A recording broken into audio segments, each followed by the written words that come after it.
გურიის რეგიონში სოფელ ღრმაღელესა და ნიგზიანში ინფრასტრუქტურის სამინისტროს მუნიციპალური განვითარების ფონდმა ახალი საბავშვო ბაღების მშენებლობა დაასრულა. სააღმზრდელო პროცესი ახალ ბაღებში ორშაბათიდან დაიწყება.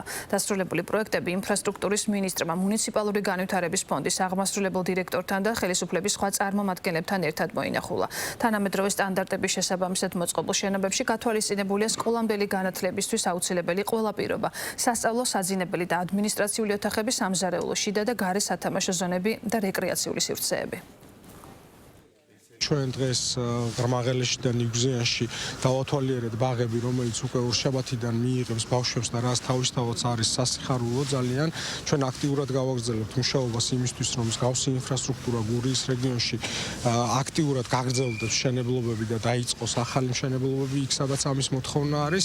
ამასთანავე მოსახლეობისთვისაც ცნობილი არის, რომ გვაქვს გარკვეული პრობლემები ზოგიერთ სამშენებლო კომპანიიდან გამომდინარე შეჩერებულ მშენებლობებთან დაკავშირებით. ჩვენ ასევე აქტიურად მუშაობთ, რომ ეს პრობლემები მალე აღმოიფხვრას. მოვინახულეთ სტადიონს, საფეხბურთო სტადიონის ტერიტორია, სადაც დაგეგმილი არის მიმდინარეობს პროექტირება და დაგეგმილია სამშენებლო სამუშაოები.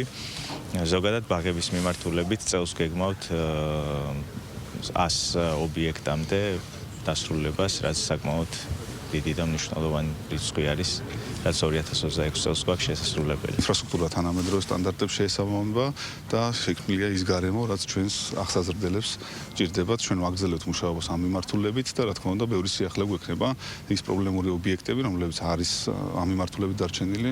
რა თქმა უნდა, მივიყვანოთ ბოლომდე და ჩვენს პატარებს უნდა შევთავაზოთ თანამედროვე ევროპული სტანდარტის ინფრასტრუქტურა.